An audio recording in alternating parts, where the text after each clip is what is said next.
Opening in the fall of 1968, the business building was dedicated as such on May 14, 1969.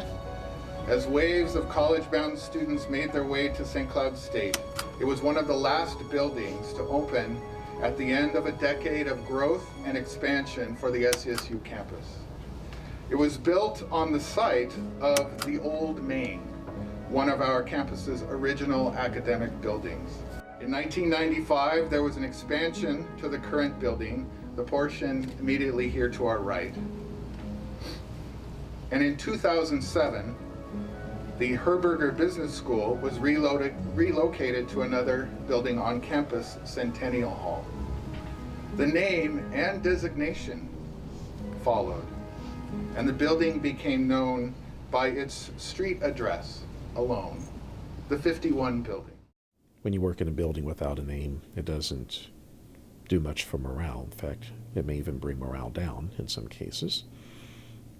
So I tried to see if I could get the building named after somebody.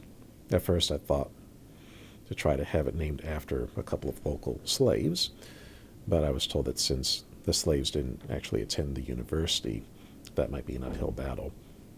So around August of 2017, I chose Ruby Webster as a namesake to go for because I had already done some research about her, and I figured since she went to St. Cloud State and that she is from St. Cloud, that she would be a good choice.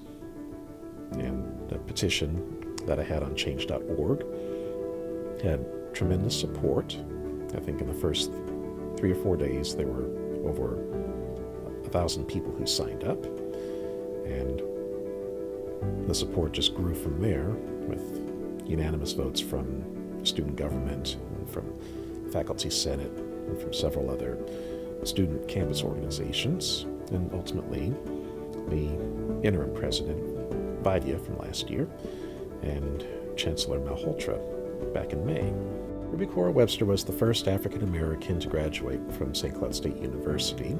She graduated in 1909, back when the university was known as the St. Cloud State Normal School, and she had grown up here, having moved to St. Cloud when she was about a year old, and she graduated from St. Cloud High School in 1908, and then enrolled in the normal school that fall, and received a one-year elementary education degree in the spring of 1909. She's someone who's from St. Cloud, and back then, the university tended to recruit students who were from central Minnesota. And since Ruby was from central Minnesota, and since she was someone who broke an important color barrier, I figured that she would be a good icon or a good role model for the university in terms of a namesake.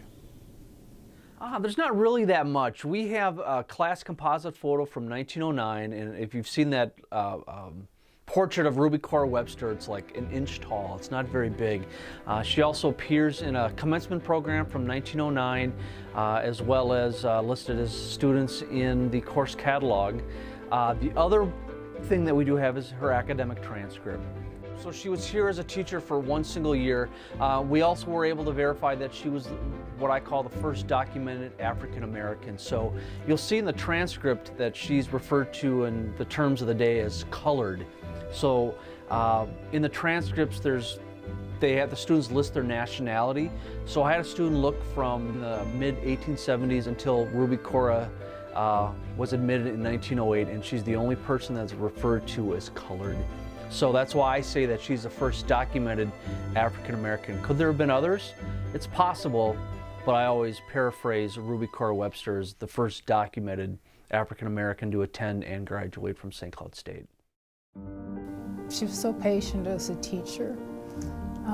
She also was very determined that myself and my siblings used proper English and put sentences together properly. She was always a teacher at heart.